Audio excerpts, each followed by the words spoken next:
I want to say welcome to the great Patrick Curly Loxx of Twins. Welcome here, I Never Knew TV. Bless. Been a long time coming, and we finally link. We were talking earlier, and you were talking about how women collectively have changed, right? Every woman seems to be a bad. We can't say that word here. I Never Knew TV, right? Yeah. Can you elaborate on that, please? Because you said collectively now of women, and I'm pretty sure people that disagree with that.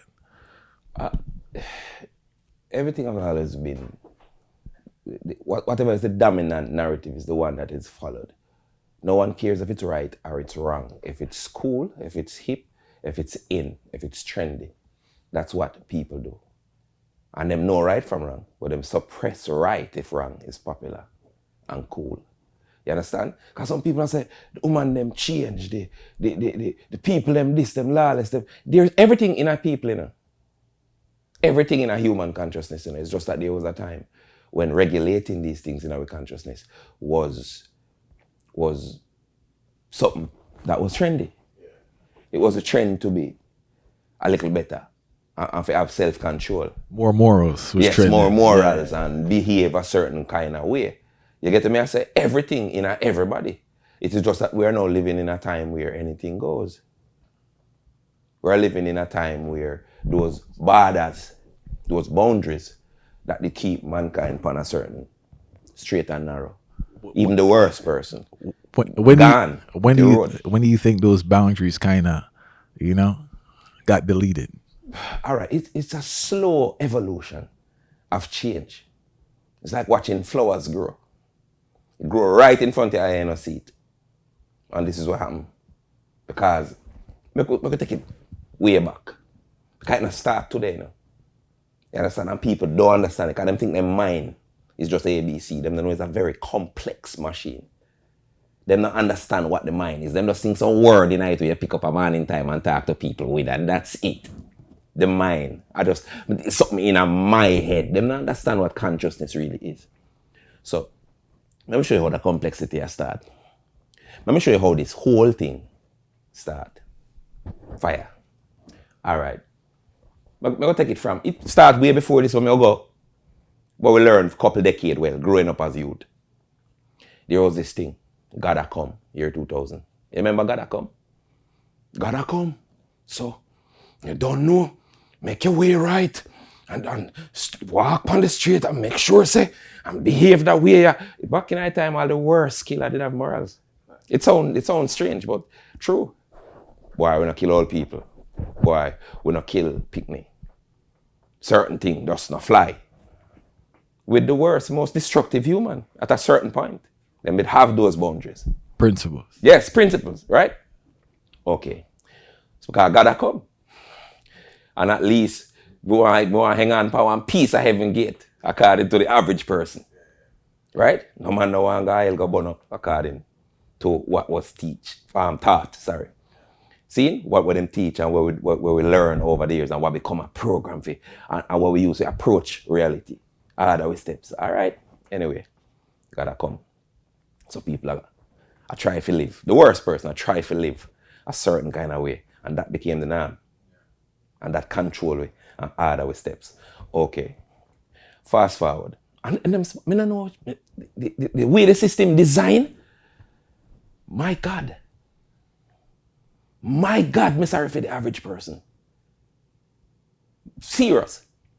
Them see all of this like hundreds. Them know what you do before you're born, you know. And them know everything, you know. Them set it in and know when this are going to evolve and which stage this are going to change. All right. What do you think them do it for? Okay. Year 2000 come. Remember now, I see the biggest whore at church. Everybody. Yep. All right. Me call some of them, you know, close. Me not call her name. I say, what go on? Silent in the night, yeah? No, you know, say, he just said to me, say, me there church if God no come. Me did it. I kid you not. People believed it that much. Year 2000 was when I quietest. Pressure. New Year that was. So Ever. You say people under pressure? Quiet them under pressure. So no God not come. What do you think that designed for? Well, we believed this so long. And then we come discover, say, wait, I'm not going to no hell. I'm not burn up and I'm not ground. I'm not fool them take with her. What do you think of? All those boundaries immediately start erode. And people start test the boundaries to see if it exists. And step and push immorality more and more. And just a little bit more and more and more. Until here we are. A society with nothing at all to hold it up in terms of what help we govern our action them and guide our action. Because you know what people might say? Boy, I saw them teach with fear and fear of. Let me tell you this. It's without fear. It's without fear. Because everything a balance, that purple nation say. Red pill mixed with the blue pill. Red and blue, purple. You have a balance in the earth. Everything have two faces. Love look like hate sometimes, And hate look like love, You know that. Everything have two faces. You see fear? It's an instinct where in a man where say stop. There is possible danger here. Observe it and be cautious. Without fear, most people wouldn't last a day. It's very vital to have fear. So I say all of that to say this. When you remove the fear of that judgment, the fear of the punishment, and people feel like there is no regulation for action, mankind become destructive, and that bring down civilizations long before this. And I see him think I'll bring down that one if we not change course. Fear of punishment, vital. I mean, here one of the things I take keen attention to, growing up. You ever look a brother named Row? I think he was not dead before he ate. The way evil man. Evil man. The man, the 3-year-old and spitting at people's face and I go on with a bag of thing. And the yard was just, I don't know, it was just raw-eyed devil and everybody there. We look at youth bad. Terrible. I never know why in him, what broke off in him. So we say, all right, come up with this idea. Have a hanging rope and put on one little tree way down in the backyard. And I tell her, I say, you say, anyhow you don't behave, youth, you go hang. You see me? Show him two of them all time, Mississippi, man a lynch, black man back in a time and raid. That I say, hey, well behave. Good morning. Good evening, miss. Good sir. I'm gonna say, wow. I don't row this. Because every time row, member, I go step out of that. Him no, say, I go hang. And change him. And him have to start thinking about him actions. The thing too, man, is that it ties in what you said is shame, fire. Shame is gone. Yeah. Shame. Good. People no longer have shame. Good. You get what I'm saying? Perfect. In the sense that I'm a grown man, fire. I turned 40 in 2 weeks. And there's certain things I don't want to hear my mother hear my name mixed up in certain things. That kind of, you get what I'm saying? Yeah, keep it programming from all small. Right. You know, have that respect. That respect. Like, I don't want my name mixed up in certain things. And I think what you said, I know your argument is the God vibe or that, but it's really shame at the end of the day. People have no shame. They don't care. They don't have reverence or respect for anyone where they don't want to let down that person. And them don't have no shame because they remove fear, which is the point to me that I reach with Row. Because when my mother now come find out, because she see him start behave and behaving, I never know why, And one day when he must say, no, me can't, like it, me don't know how it come up. But him go tell her, say, boy, we are going to hang him. We will hang him if he do. If him bad, or if he do any little thing outside that. She got wicked and tell him, say, lie, I'm not going so. And take down a rope. After that. Behavior come back even worse. After that, me start planning funeral. Him get 3 times evil. So what your experience is the loss of fear. Fear of its use and its purpose. Nobody have no more fear. So therefore, they have lost that reverence, that need to walk a certain way. So where you are talking now with, boy, the shame. Them no longer fear judgment. So them not ashamed. For nothing at all. Because there is no punishment. There is no punishment for no kind of action. So this year face. So getting back to the women. That slow evolution. There is no punishment. There is no there is no judgment again. There's no really fear for that judgment and condemnation that will come if them behave a certain way. It's actually praise now, Fire. Good. You remember type of girl? Yeah. Type of girl. We used to encourage, we used to give it that because even the struggles we were born with. And if you follow my work, you don't know how long me I say these things. Even the struggles of life. They're very, very, very, very necessary, you know. But we live in a society where tell us that they're not supposed to be there. You understand? And these things, I build with spiritual muscle. Without it, we're lethargic. That's why you find so much people rich now and just empty. Because mankind born for respect themselves. And when anything too easy, you're bored. You have a void. When you're not putting in work, all right, let me give you the biggest example of that. When you see a footballer upon a field, and him run out there and him name and bust the net. Where you think that scream out there and that beat that chest they come from? Where do you think? Where do you think that come from? Like that work he put in, Fire. Like yes, because of you all the way. All the way. Got you.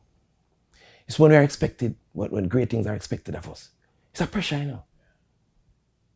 It's a pressure, you know. You wonder if, as a baller then, let's say the baller example, you wonder if today are the day where you go kick and miss. And embarrass yourself. And let down the people them. That is what you see come out in our scream and the chest they were beat. Because they're anxious. And then they go up against this monster where they threaten to bring him down. And here I am, me win. You idiot. This is what even women used to do for a type of girl. You go in a bank and you see that teller there, you know, say that I'm a fool and that I'm a dunce. And that I'm an idiot. You see that liar woman there and a doctor woman there. You say, yeah. Step your game up. Yeah. Proper. Oh, when I ramp you when you go feed her, you say, hey, woman, and talk to a thing. And she hard for crack. Hard for crack. You say, you can't ramp with me. Here again. And by weekend, after the first 5-6 months I try to fight, I see that if you get a kiss, you remember get a kiss? You remember get a kiss?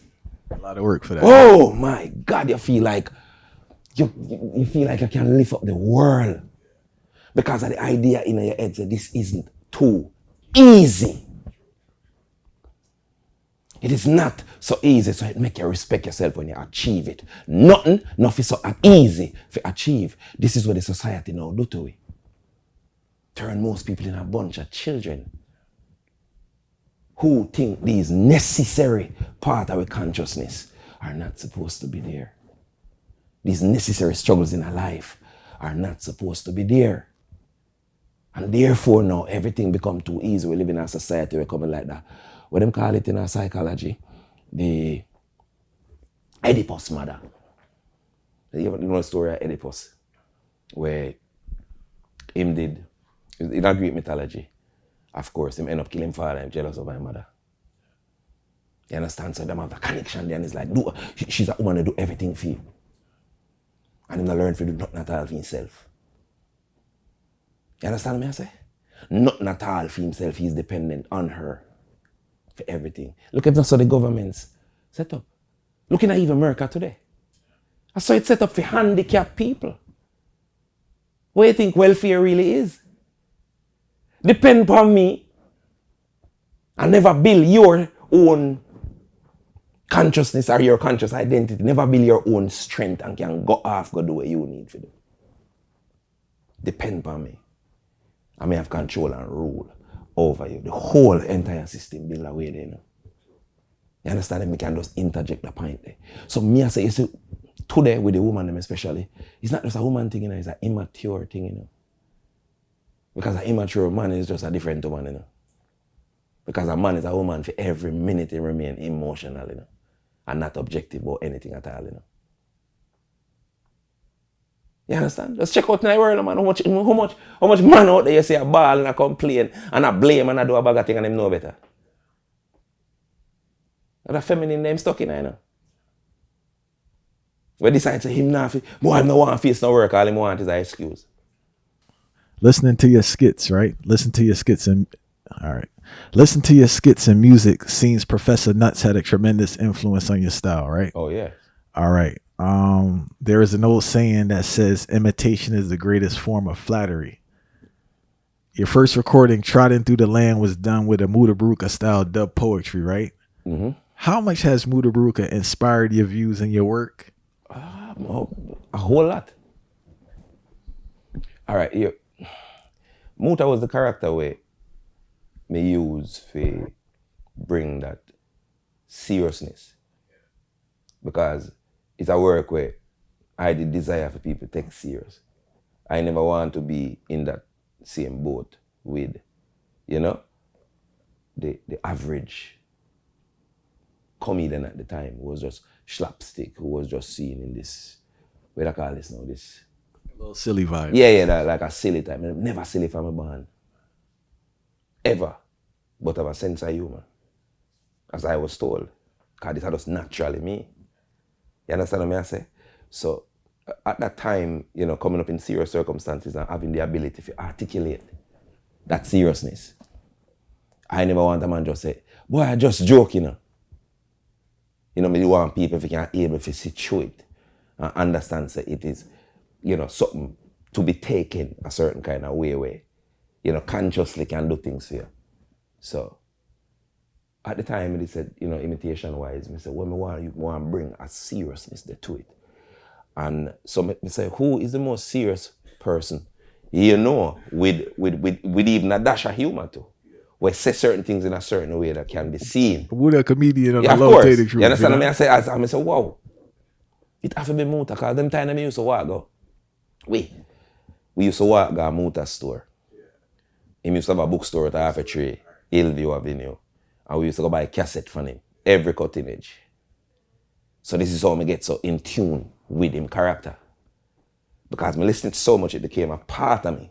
Quick question, was Muta at the store reasoning when you used to go there sometimes? Yes, man. All right. And Muta, as a big man for we, used to take time for reason with me, and give it a little energy there. You get me? I used to love go there, because it's like Africa me there. Beer incense. Beer incense and some whole heap of something straight to Africa me there. Me never have to take a plane to go to Africa. The first time I go to Africa, I'm Muta store. Believe me. And we used to just love go out there, go all the energy there. And the vibes there. So I say, all right. When did you start doing the voice? Quite naturally too, again. Because let's say me a little cutting edge. And like me I relate back when me I say about what go on last night to a friend. Then we then just naturally just evolve. Because that was a habit of mine. If me I talk a story, me just talk like the person, not intending to say me or sound like them or anything, it's just to relate the story. Like me always say, and it just forward and it just end up with the voice. Did Muta tell you the first time you heard it, and what was his response like? It was a mixed kind of reaction the first time, because I think his wife did pressure him and I say, oh, the mama mash up your name. And, oh, you can't make them hurt. Because people are calling me and I say, oh, Muta cuss bad word. And him a hypocrite. And, you know what I mean? So naturally that I forget a man on edge, and then him say when him check it out himself, he realize, wait. There's nothing wrong with this thing. No, man. No, the youth, never do them thing. And I don't hear where them are. You know what I mean? One last thing. Talk about letting people know about your relationship with Mutaburaka in regards to the ongoing link with him. I was a link with Muta, for years now, for over like, over a decade. Or more, or way more, because I not really check. I just know, I know this person. And we have that type of relationship that way. One-on-one with reason and them type of vibe. Tell me about Jamaica's growing up. For those who don't know, Jamaica's, the character from Straight Up Volume 10. Yeah, when we introduce that character, is our father. Yeah. Jamaica's, our father. He's a real character in real life. I'm a father that may imitate or mimic. He really did sound like Bob Marley in real life? Yes. That's it, when him reason and talk slow and easy and vibes. My father is who introduced me as a child to Bob Marley. Because I'm telling him I have everything for Bob Marley. Everything. Him buy the jeans suit. You get to me I say? Yeah, that man was a Bob Marley fanatic. Yeah. So there was every interview, you understand? And this is what I tell enough people, I find it hard to convince them. When my father used to play Bob Marley interviews, a lot of them interviews, I wouldn't say most, used to have Bob Marley just raw, bad with everything. So that makes sense now, because when you did the Bob Marley, because it was shocking to people. But and those even who Bunny knew, Wailer used to make me think me get it wrong. I don't know what that was, but me wonder if me that mad. Even Bunny Wailer one time Stir It Up just dropped, did Bex, you know. Jabby? What Jabby did Bex one at the time when I threatened to kill it. You never know. And I said, what you do to Bob? And Bob, brother Bob, it's not that way. But you know what I noticed, man? I just think that with the Bob Marley vibe, it's just a mythology they don't want to disrupt. You know, this perfect being, this peaceful being, you know, and it's just, he was a rude boy at the end of the day, you know? You what people want to do, and this is the part, this is where my work seek to help broaden the capacity of mankind. We have to force somebody to be a particular thing when people are capable intellectually. There is more to a human than just the one thing where you put them in a box and say, this is it, you know. You know what? No other part of human nature for trouble that. Human nature is a part of the person there. For trouble that. You understand what I mean? All right, let me give you an example. The One Love movie, that's the highest example of it. That's the example of it right there. Yeah, and all right.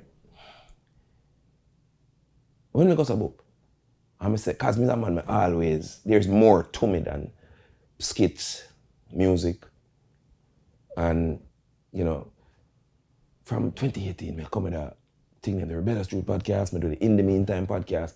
So it's like doing that long enough. There is so much people, boy, my Ben know you stop DJ, I never tell you that, brother. I just, this me I do right now. So it's like you have to give a one, to do the other. And it's a stupid way to function, and nobody wants to see that about themselves. You don't allow nothing else about a person but the simple idea where you have in your mind as to where them is. You have to get in a trouble because when time certain part of them come out, you're going to see a change. For example, in a relationship, are the same thing. Are the same thing you tell yourself that there's nothing more to this girl. More than this classiness here. She have a whore she managing her now. She have a whore she manage. But she have to try to control. You understand what I say? And then when you go to move and see that side is, it's there. And we're not human enough to understand the concept. We just want everything to be one way. And nothing at all. This is why we suffer so much, you know. There's no other reason. This is why we suffer so much when it comes to communication. Because we have unrealistic expectations. We write the whole book on it, Planet Earth. This is why we suffer so. You understand what I say? Because we make these words and labels just tell we be a lie and we expect things to function in that one way they only. And edit out the rest of reality, what is real about human beings. We spoke about Jamaics earlier, right? And I like to delve on it more because unfortunately many of the brothers and sisters don't grow up with a father figure or a father in the house. What was your experience like with Jamaics? First and foremost, if it was a father figure, he wasn't much of a father in terms of playing that role. When we come to learn now, say a father really is. I'm going to say that if you bring him down in any way, shape, or form. It is just true. You know, the events in life will cause him to, you know, be that type of father. There was beyond him understanding. So it's not something that a lot of these people where you see abandon them youth in some way do. We never go past the surface and wonder where them go through because them just instantly is just one thing, a villain. Yeah, we never yet focus on where them go through. Some people carry a whole lot of things in them, brother. Heavy things where them cannot say, you know, because the society. In the Courage to Offend part 2, we have a part that we call the devil's suffocation, where there are certain natural things we should be able to talk to other human beings. Because it's an innate thing. Because we don't want to hear about people's opinion and how valuable that is to we as human and think of something more. It's something more innate, you know, and intrinsic in a way, you know, because from a prehistoric setting, when we'd have to function and survive as a group, that was a necessary part of our consciousness, you know. It is just that we evolved to a society where most of us don't understand ourselves, but we still have those instincts. Most people cannot be trusted for telling your deepest, darkest secrets, so people keep it in and suffocate. So I want people to understand that. You understand? We are running off autopilot. But when it comes to Jamaics was, you know, the typical man of the day, 10 gal. Gal all about him, there with every gal in a lane, from both fence, side eye fence. You get me, I say? That's the average, just a go around and it's like certain, not normal, common sense question. I think him suppressed. Because as I say, most people know right from wrong, but them find an excuse to do the wrong if it's popular.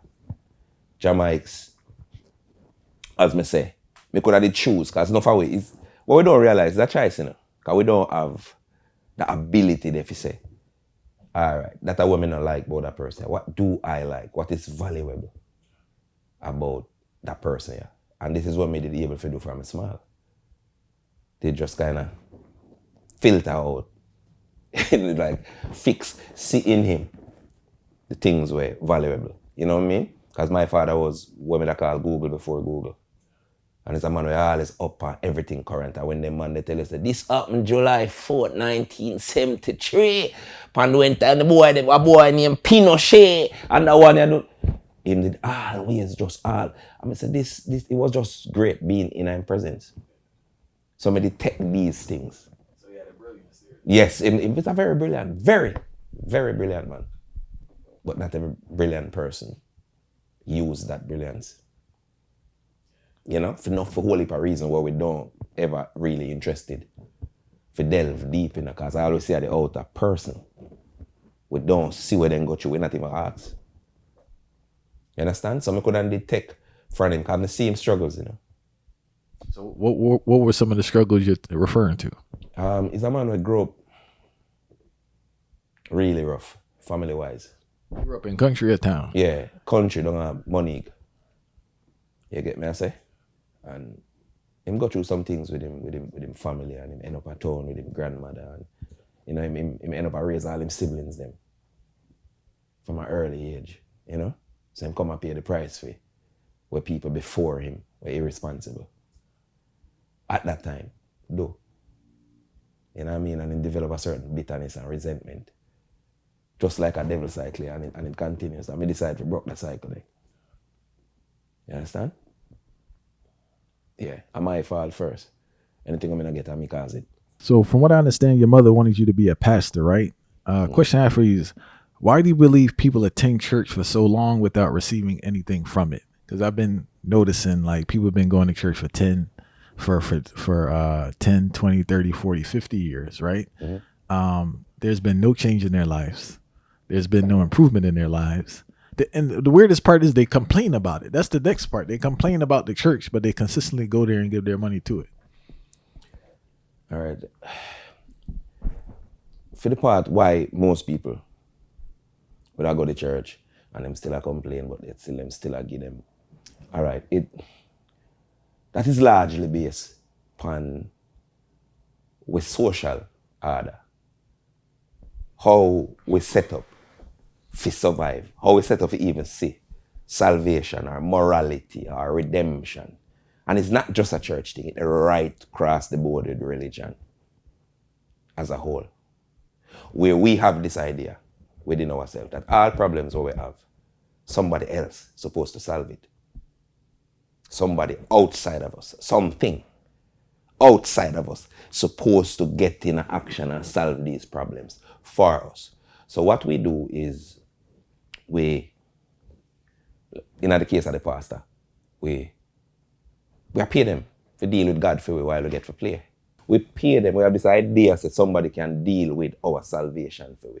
Somebody can do the things that we need to do to improve our life for us.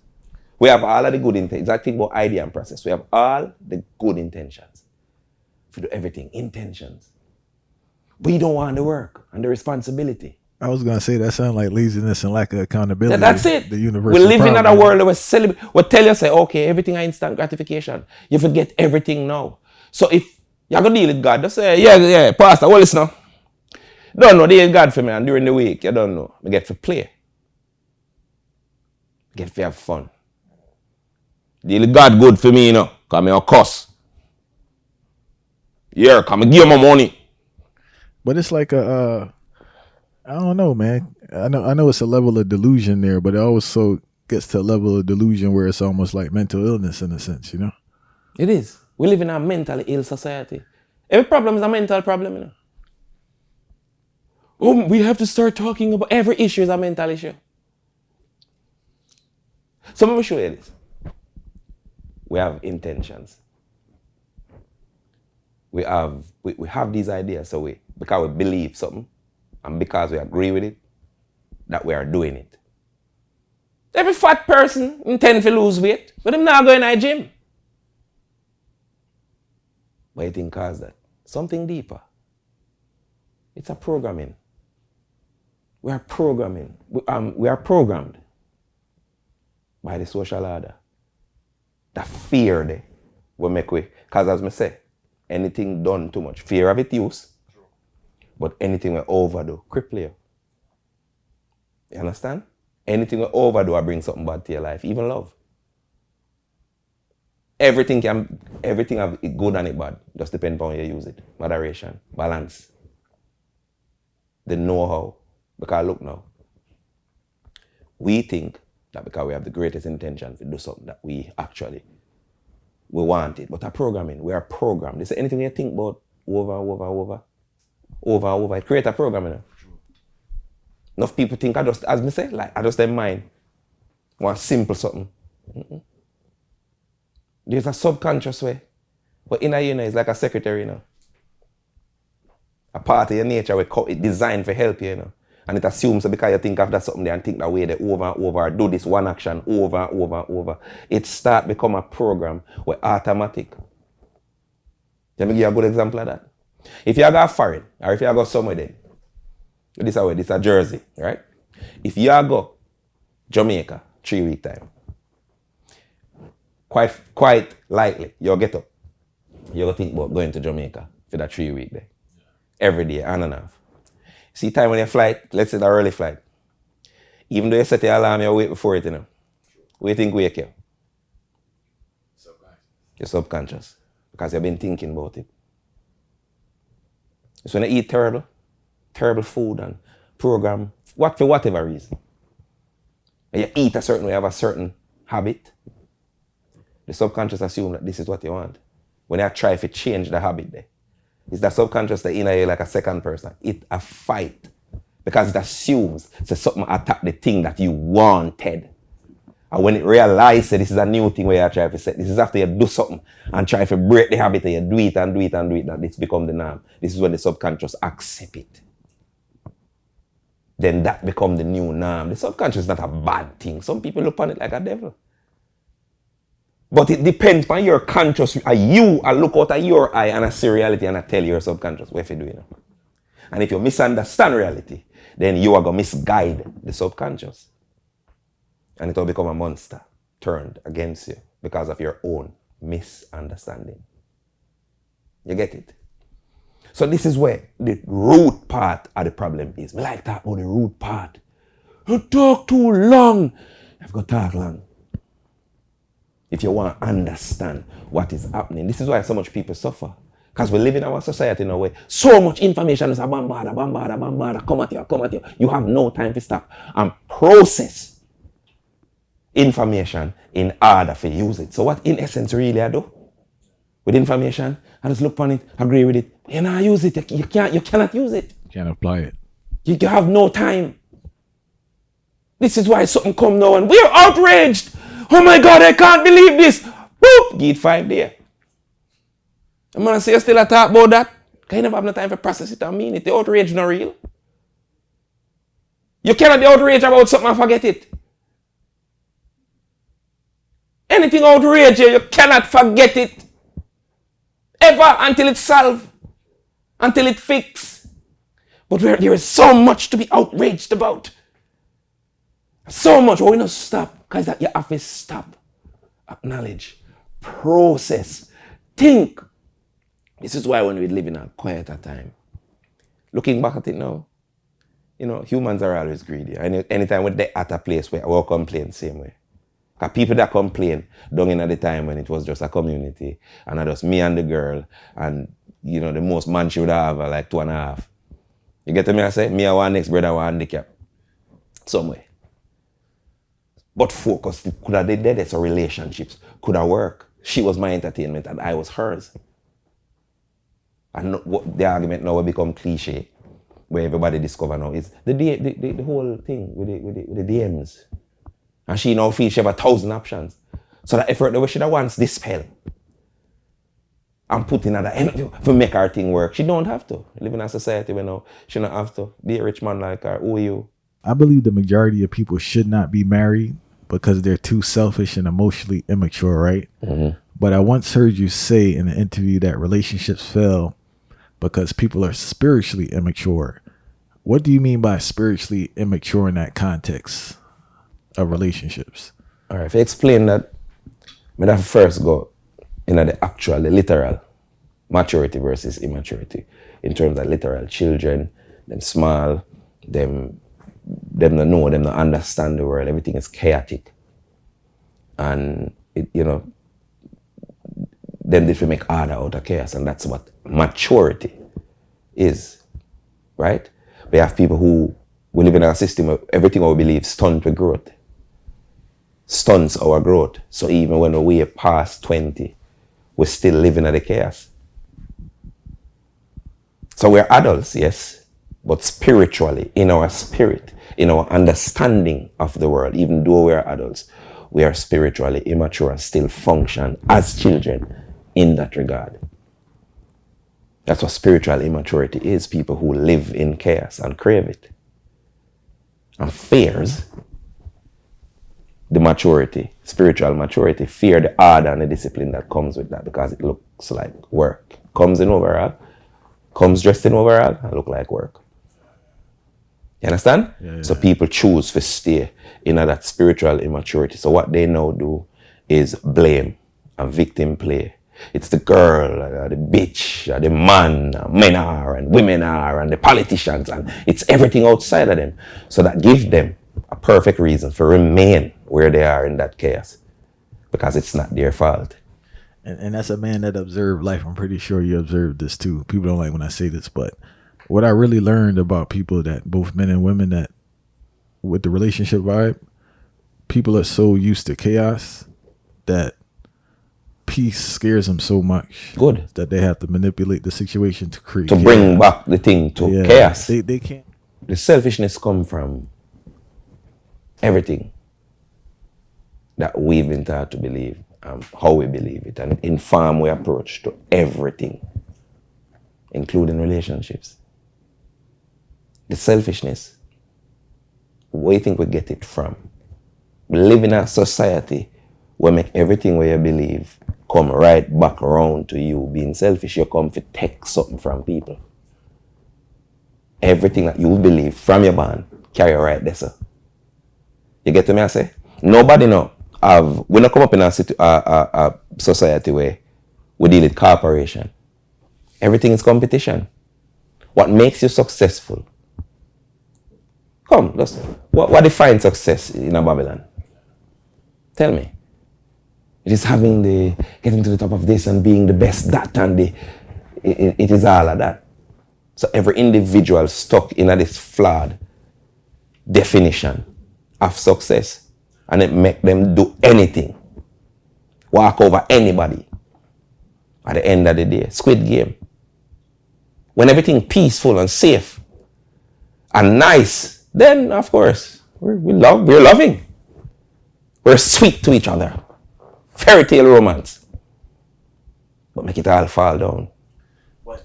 Fire, that's the question I have now in regards to, I don't want to deviate from the marriage, but I got to throw this in there in the sense that that's why I struggle with this whole concept of morality, because it's situational morality or situational behavior. Mm-hmm. So as long as you're good or you believe you have what you need, you conduct yourself in a certain way. But once those things are taken away, by your behavior change. Then you see who. So how the essence of you, then your morality, your behavior is based on a situation, but not you yourself being having a certain principle within you. Good.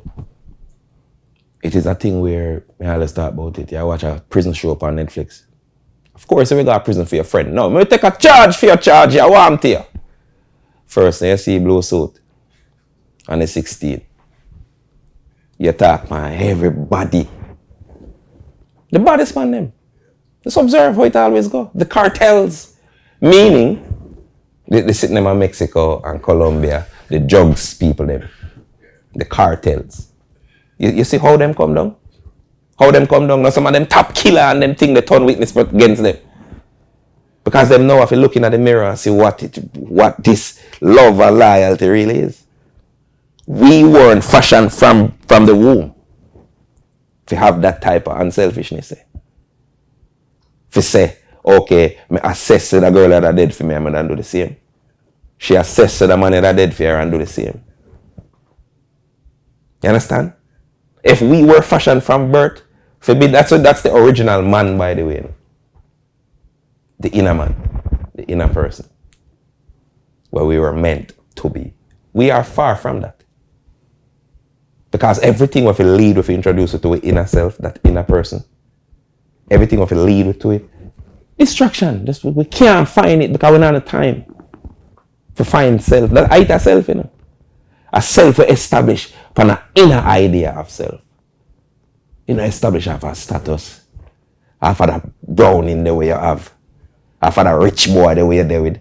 You know, establish half of none of these outside things we have to fight to maintain.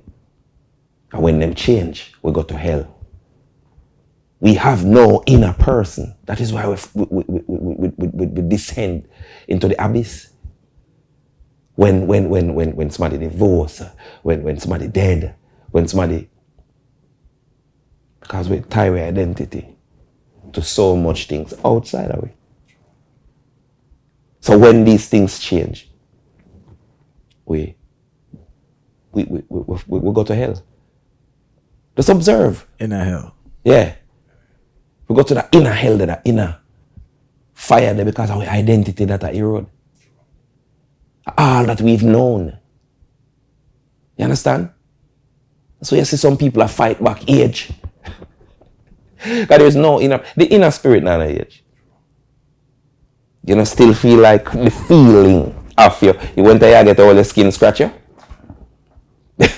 No, you know, still feel like the same person where you know long. That not have no age. Wrong or right? The inner man, the inner person. Is what most people don't have. I would do this thing, that's why we force people. That's what most relationships is about people control. And not self-control. Because if you find self, you control self. Most people don't find self. So them control people. Or try. And that is where most relationship based on. You be this for me. It is not okay with me for you to do that. For your life. Because in my eyesight, this is how the society is set up. In a fear, and for him eyesight, you are my girlfriend. Ownership. My boyfriend. Ownership. Like a dog. My dog. My. You ever think about your dog feelings? I don't have a dog, but I No, but think about what I say. You ever think about a pet feelings? Yeah, no. You only focus on what they do for you. Back I get. That's it. You know, ask if you hurt him. You know, business with him. Him just there to serve that purpose. And this is how we deal with relationship. Because we've never been conditioned to have a cooperative relationship. It's a competitive relationship. That's why you find all a girl find out say this a youth look like him or move on and rake her. Him find so she there with 10 man behind him back and none I pick the man a feel. And she kill him to get the insurance money. I too win that fear. I get money, plus him can't get to move on and show me, say me wrong. It's an egocentric society. And if we don't move off that model, continual sufferation. All right, so for your son Zion, right? Yeah. Your son Zion passed. One of the reports was poison but one of the reports he was beat to death. You saw him at the morgue, right? Yeah. The question I have is that I heard you say that the police gave you a crazy statement, basically saying that you should investigate it yourself. You did go to the morgue and you said the son was beat very badly, right? Yeah, obviously. But no one. The question I have is like, no one's ever been charged. No. Why is that? The person was an American. A little more later, we learned that this person was discharged from the army. Military background? The military. Yeah, because he have mental issues. All right. So that goes down, right? And I know a lot of people talk about forgiveness, but I think you're the person to speak about forgiveness, right? Mm-hmm.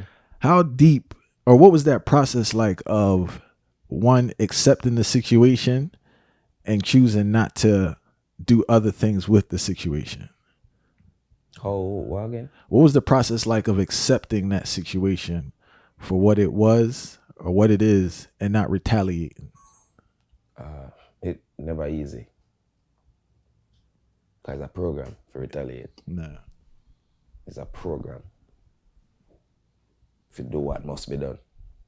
You get me? It wasn't easy, but when we go in a dark place there, is when we find the light, It's when we go say, if you fear as you think you are, if you in practice believe the things where you say you believe, and you're hearing all these things, million story, including the one where confirm, so the brother did have mental issues. And as wicked as it is not to hold back from hurting this person, you have to understand that it's somebody of unsound mind. Not here, not they're worse than a man if you do something. As a man, when there is too much of a conundrum, too much confusion, too much, you're guessing, you imagine. And when you spin the wheel and take a life, there's no going back. There's no going back from that. If you have to resort to violence, you must have clarity. When resorting to violence, it must go off a whim. Must go off a 10 different story. And you have to choose the one way you feel so right. Let me tell you something. Vengeance is mine, said the Lord. Think me I talk about nobody on a cloud with no long beard. I wait for judge there and me I talk about the higher architect, the universal architect. Vengeance is female. Because let me tell you, say wickedness, it have a pattern, Wicked people make choice for wicked, and the more you make choice for wicked, it have an outcome. It all falls down. See Puffy there? We'd have to push him over. We'd have to bring him down. Nobody but him choices. You understand? When you watch something like that, that's God. It's not up to we. You never know. Not up to we. So when you believe in something and know say, okay, this injustice was done, up to you if you say, boy, I know this and I put in them head and them if you understand, say them wrong. Them know say them wrong when them wrong. Them know say them wicked when them wicked. You understand? But when you believe it, and you're going to see it come tumbling down. Without you have to put a hand to it, a finger to it. Believe me. And how liberating was it for you to get to the point of actually forgiving? And how much was a burden lifted off of you when you got to that point to release that? Brother, you ever hear them say the truth shall set you free? Most people don't understand it. Most people don't understand what that means.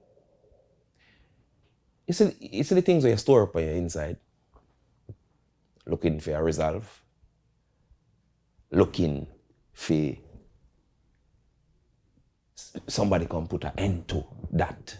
Putting things in yourself. And I think up of a bag of story. And I say, this need for real. I'm vex with them people there. And them one they should have do this. And I want you to do that and real. And you live with that. Inside, there is so much pressure. Especially when you have to lie. To maintain the lie. You know you have to put in a lie. If you keep it going, you miss your whole life. And your ego tell you, say, you have to hold on to a lie there. Else, you're dead. Because your identity, all the things outside. People are going to know this, people are going to know that, and they won't think this of you. You see when you just make a mistake or you see anything at all, you keep inside a lie there and I try to maintain it, I mash up your life. And when you let it go, you're free. You're completely free because you know don't have to take yourself out of life to maintain the life. And you're free. Enough people, when you want them for free, them think you want them in bondage. When you want them, just admit it. So don't wait for people. If you come co-sign something bad will happen to you in your life. If you come say, okay, I did this great evil. Don't wait with that burden there inside you. Let it go and watch. Let it go and look. It all falls down. Because the choice are going to make every morning to maintain that lie there. In that person there. Somebody ever tell a lie, all right, somebody ever do something bad. And when you say to them that something they bad with them do, them give back the said exact story. Them have your exact same complaint. In that situation, sit back. Look. Evidence. It all come down. Because remember, two people cannot tell lie now. Two people cannot tell lie now, brother. In every conflict, two somebody where settings cannot tell lie. Look for the evidence. What you see, it come down to again, we don't have time. I'm pretty sure you had a breakthrough and tell you this, but how has your behavior saved many other lives? Because I know people watching you were going to do something and you inspired them to cool off and move a different route. Have people called you and told you? All the time. And it inspire a lot, a whole heap of people. I'm the life is me. When I take myself out right now, I'm going to give my son the credit. Here is why. Before him, I do the whole of the right things for the wrong reason. I'm going to forgive myself because I never know. I never discover the full picture yet. The right way. Or decide to live the full picture. It's what motivates me now when a youth would come to me and say, boy, I'm a 20-year-old and I know I'm glad say I book a thing like in the meantime, I'm a life saver, I'm a change and I understand it now because people hear information all the time and think I just information. I go save them. How to use the information. It's very vital. You can hear truth every day till you're dead, it can't help you. There's no map will help you use that truth or that real talk. In the meantime, I have a map there. And when we do with that map, it brings in the details of most people live them life or left out. It asks if you calm down. I mean, only few can do it. And it takes strength to keep choosing the direction when the majority are going next way. Because I know nobody know. They don't want to hear the long explanation. But I'm sorry. There is no simplification to make you understand the things where you need to do to save your life. There is no simple A, B, C. Why am I just chuck it up to Ray, put it down in a like a 1 minute clip and that's it. It saves you. No, it doesn't. Don't help you with your program. So in the meantime, it's that map. And when people reach out to me and tell me how much it means for them as much as it's tough, me see my son, him live in a everybody will make a choice to use the experience when me go through, help themselves. So there's an excerpt from your book, right? Yeah. You have two books. Yeah. You have The Road Design, autobiography of Patrick Curly Loxx Gaynor, and you have Planet Hurt Volume 1, The Idea and the Process. This one here is from Planet Hurt Volume 1, The Idea and the Process. Just to sum it up, there's a section there where you speak about you having a reasoning with a brethren, where it seems like he got some remittances from his sister, right? And seemed ungrateful about it. If I'm clear, as many people are, right? We know how that goes already. Yeah. But you have a quote here, man, and it's I want to see what the people say about this one, right? So I'm gonna read it. It said on, you guys had a discussion. He expresses disdain for his sister despite her giving things, and had a somewhat entitlement and an expectation of what he should receive from his sister. And you told him that, and I reading it, I want to say that the only person we truly owe anything are ourselves and the ones we are responsible for bringing into existence. And even that obligation has an expiry date. Right? Please explain. All right. You know how I look on it already. I move the labels. and I look on the energies behind everything. At the end of the day, we are human beings, and that's it. But somehow we get distracted by labels, and labels tell a short story, and we develop unrealistic expectations from these labels. For example, the word family. It tell a story, say, you're either obligated to helping or you are obligated to their help. That's the story in the word family, right? So this a whole lot of time cause family relations for strain and broke down and people become estranged. So here where that part they really mean. I'm gonna show you how to use the understanding, and I'm gonna show you why most relationships can't work. With family, it tell a story that there shouldn't be boundaries. Me shouldn't have this in my cupboard, and you can't just come take it out and go with it. You understand? Me a family, you can do it, But because you recognize and respect my boundary, you shouldn't just do it. You have people who don't understand that. You switch, you're this, you're that. Let me go deeper. All right. In a situation where you have a giver and a taker, family-wise. Let's say it's a situation where your little sister have surgery. I'm telling you what more likely for you. Say, let's say she call you and say, Lord God, me have 6 months to leave, the doctor just tell me, take care of yourself, me I got dead. And you are the big sister, the big brother. Our big sister, you are the big brother, the big one. You say, but mama and daddy they left them for me, and I'm a sister them. Innately you have the kindness towards them. You're not gonna just make she dead. Right? You're not gonna just make she dead, so what you do? You beg, steal, borrow. To find it. You don't even have a job and she know. And you find the $3 million they say they want for your surgery. And you carry it and say, baby, your life safe. She dead there asleep. She said, put it there so. Not even thanks. You're supposed to do it. So she don't need to be grateful. But you see, if you was just a human in her eyes, all right, make sure you wake up later and you go back down there. Your friend, she run come to you, Lord God, you know, Slimmers will sell bag juice downtown over next door. Oh God, a bag juice she's selling, and she carry $3,000 come give me a eye water, my ball, She not have it, You ask if me I work, you know some me not work. You ask what me do for get this come give you, but it not cross your mind, my family. You're grateful to stranger because the story in your head is that a stranger owes you nothing. Me not owe you either. Me choose to fulfill the obligation. Me choose to be kind to you.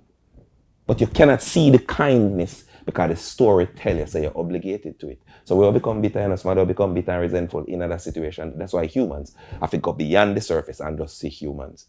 When they're kind to you, be grateful, despite the label. Be grateful. Same way you're grateful to a stranger, grateful to your family. Because they owe you nothing. If you have a youth, and the youth reach 18, you're not going to just abandon him. If him not have a job, if him not have. But when him see saying 30 ahead for 40, and you still have him back, him feel grateful. Him feel respect you for that. Because you're going to put him out. Because him supposed, him supposed to go out there, go become a man of him own, have him own family. And whatever make him a struggle and can't do that, you're not going to pitch out your youth, but your youth not talk to you anyway because you owe him that. That's why some father kills some son and some daughter. That's why you find some family conflict develops because them not look beyond the label and say human and be grateful. You're in the man place, Jah no star, I'm not supposed to there at this point, you know, me a big man, you know. Who calculates and why don't they calculate, so? You owe me. If your friend put you up for 3 days, you talk how great him is. That family entitlement different. You over what me I said though. No, that is what me I say in there. So when people learn to look beyond that, you avoid the conflict. When you objectively look beyond these labels, you avoid all conflict. When you can go find a part that will say this person, regardless of the title, owes you nothing. Then program for react to family that way because the story tell them that a person you owe me or them owe the person for help them. You understand? This is why in the party I tell my siblings say, because him say if our little sister did mommy dead and Ray, we don't just abandon. No. So in the case that I did not abandon you, I may decide because I'm a family to help you, you have to be grateful. You must be grateful because of time and effort. I have some other life hang up in a closet. I think it's definitely a disregard with family in regards to like taking it's a mixture of entitlement, expectation, and just disregard for you as a person. They don't. And why them disregard you as a person? Because they're trained to do so. Familiarity. That's why the word family is familiarity. Facts. That's why the word family is familiarity. Them know you too good. Here's some people. That's why stranger better than family, you know. Not necessarily. Hold your horses with that. Stranger better than family? No. The stranger does not know you like the family. The stranger can more for say, the stranger quicker for say who you are as a person. You probably never exposed your true self to the stranger. No, that is either. No, listen good. No, and a true self neither. Because some of the time, because of these issues where you develop with family, you have a certain love in your heart, you have a certain way how you are. A stranger quick if you see that than family. Let's say a family who make up their mind, so you're this and you're that, because you not give them this or you not do that, or you never did do this for them and then vex with you because them can't manipulate it. Stranger go see who you are faster than that person then. Everyone seems to blame the challenges of life on someone else, God or the universe, right? Yeah. In my own personal life, I know things occur, right? But majority of things that occur, I can say they're self-induced. Like the biggest problems that I've experienced are self-induced, right? How much of people's suffering is self-induced from bad decisions based on your observation? Almost all right.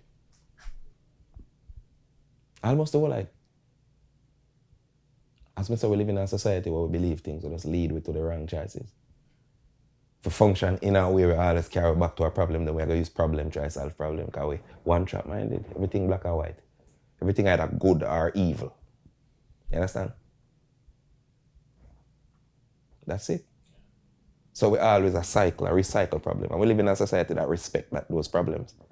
Respect those issues. Respect a problem waiting to happen. You understand? Respect a man who see a next man with a AK and lick him in the face. Them man, they're real G. You see them man, they're rather dead. You think him rather dead? Oh, well, maybe. Rather dead more than shame himself in front of the next fool like you. You understand? This is what I'm telling you there. When you have all them women your way, you go so up and you can't. You see say you're outnumbered. Them 3 men, they have a gun. You and her walk here, so. And then a man insult either you or she. And she want you to go fight them man with them the big long gun. Run, my friend. Run. It's a new age. Me I usher in a new age. So the whole out of there, trample that. Balance. Approach every situation, assess it, and decide what manner of action you need for the other time you have to run. All if you're bad like $10, you have a time when you have to run. In other situation, yeah, run. And save your life. We're afraid of. 1 o'clock in the night later, you hear her, Kirky, you really make him talk to me, so you're stupid, man. You'd rather me dead. And you're there with the same man who killed me, took I turn your hand. This is other society that we live in now. And that's how we live. Where people respect that, and then when bad things happen, them genuinely think.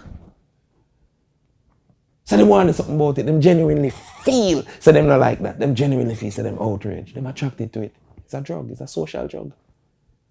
And just like crack, you have to come and fight. Every drug performs the same way.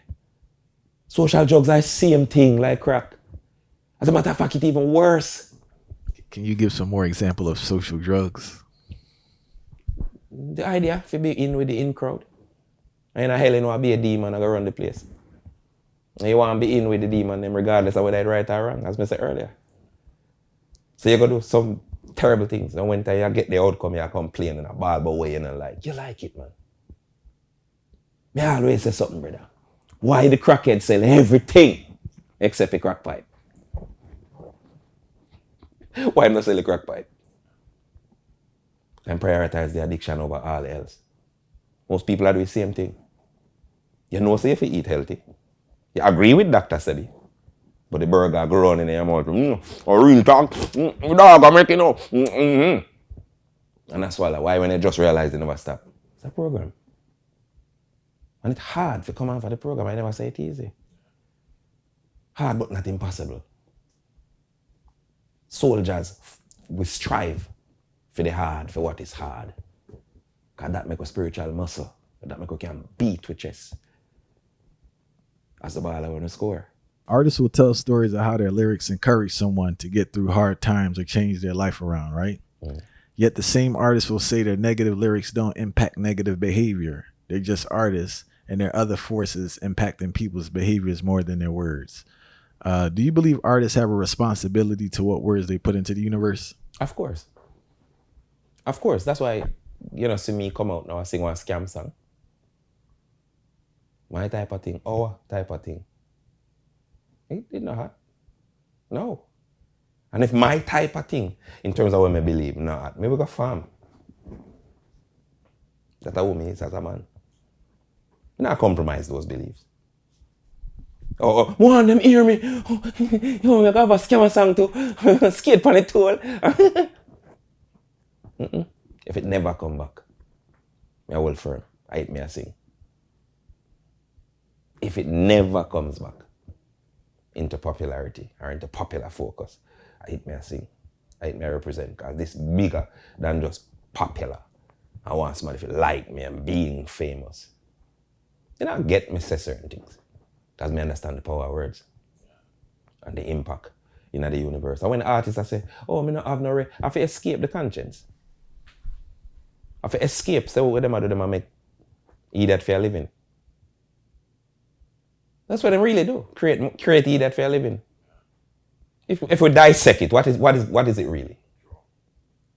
If you examine in a hell, say most people are demon, we just consume demonic things and love it, and you are the dealer. These artists are dealers, like drug dealers. And provide the social drugs. It's not your fault. Come on, let's have fun. You don't need no responsibility. And the dirty girl, tell her next. Promoting the disunity and the division and the stupidness. For money. You're a pawn for the system. When the first thing cross your mind when you have to do the right thing is, boy, people don't want to hear that, you know. Or this the people don't want to hear. I don't care how terrible it is. They go sing it. You know what? It's a smart decision in a demonic world. Because smart, it's subjective. It's a smart decision. Yes, a smart business decision. But in a which world? In a moral world, is it a smart decision? No. When it comes to morality, is that a smart decision? Nah. But you don't get to say I do the right thing and the wrong thing at the same time. And that's why you think, especially in the context of Jamaican music, that's why so many artists start out with the cultural vibe, then switch over to the derogatory vibe. Because when I've been analyzing this thing, I think it's easy to bust with the Rastafari thing, tell you the truth, man. I think it's easier to get started with the red, gold, and green than the dancehall. I think the dancehall. It's an ex-pastor. Yeah, I think it's easier. It's an ex-pastor. Because what they do is, as me say, most people don't want to move from where them there. Them don't want to lift up nothing. Them don't want to put in no effort. So what they do is them choose them entertainment based on who says things to reinforce the idea where them having a for them head that it's not their fault and a right so them for them. So them can have time for have fun, time for party, time for waste money, time for chaotic, time for indiscipline. So if I am not going to come and tell you that, then we're not going to be so popular with you. You want somebody who, because remember, even people who are taught the truth, this is where people get caught up, Even people who are taught the truth indirectly is telling somebody, because we come with words, a next set of story underneath those words, For example, them dirty girl there, kill them a mash up relationship and them get terrible. Go tell a little 20-year-old if you're not coming with the solution. My solution long, drawn out, me talk too long to give the solution. So all me have to do is point out the problem. If me not come with the solution, wait tell a youth. Here wait tell the youth. Oh boy, I just live my life. Come find out all that's wrong in the world. Girl. When a girl come and say men are, a man do this, a man wicked, wait tell a little 20-year-old girl. You're talking truth still, because these things where you talk about exist for true. But underneath it lies the greater narrative, because you did not bring that with a solution. You brought the problem. So here, little girl, okay. Yeah, man. And that's why I'm not going to ever happy, That's why I'm going to have my little fun now. Come on, young. Youths, same way. And then find themselves addicted to the content. We reinforce that. It's not your fault. Till you're 40, you're going to say your fault. Then you're bitter, then you're resentful, then you try to beat up with them. If you not become you. And then the cycle of abuse and stupidness and rebellion continue. Rebellion against truth, objective truth and order. Continues. Because you go make the youth resentful too. More reject you and then go do him feel like do until him 40. Then him say you're right. Like you spoke about the abuse. And I think like a lot of the abuse the dudes give to the women and the children is the fact that they themselves were not just physically abused, but sexually abused. And they don't have any outlet or way to process it. And it comes out in these fits of rage. All right. So see, again, we live in a society who we have a lot of established word swords, if you may, where there are certain words and sentences we establish. If we stop with from that, if we stop, it's so sick. We just say okay, because the next thing again, if a man rape a man in Jamaica, a batty boy, if a man get rape him a batty boy, and a man not responsive what me that migla who did a corporate. You understand what I say? People just say, all right, one little back, boop. Business with the whole of the something in the middle, you're a batty boy. You get me I say? So you find out say a man afraid for be a batty boy. Silent. Okay. Your ear say, next thing again,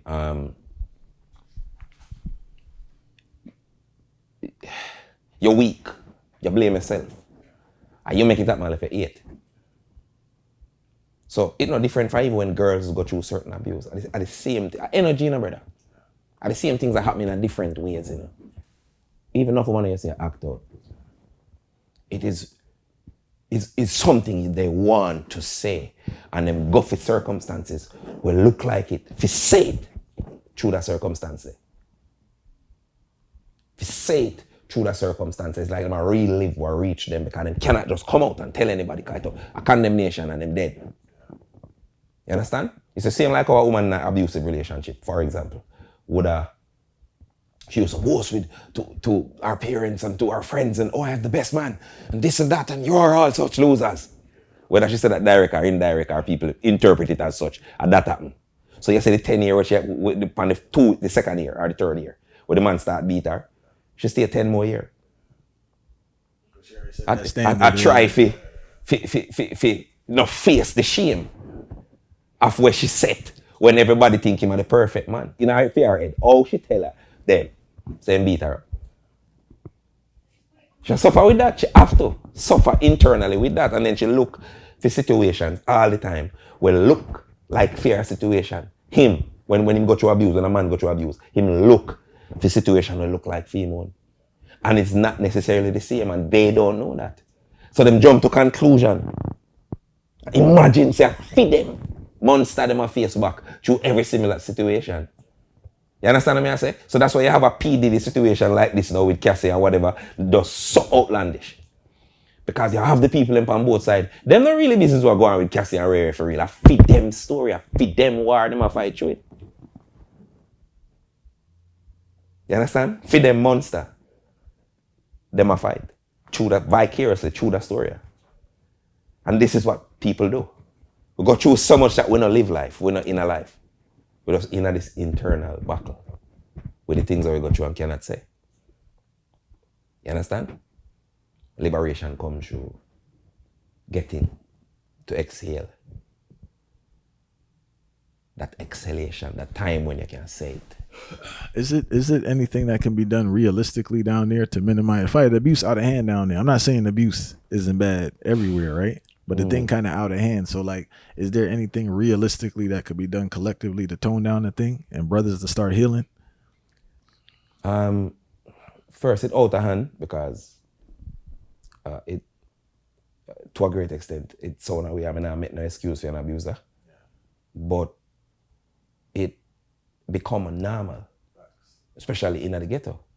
You would be soft if you're not abusing people. And girl do this and boy if you lick that in my face and I grew up in that surroundings.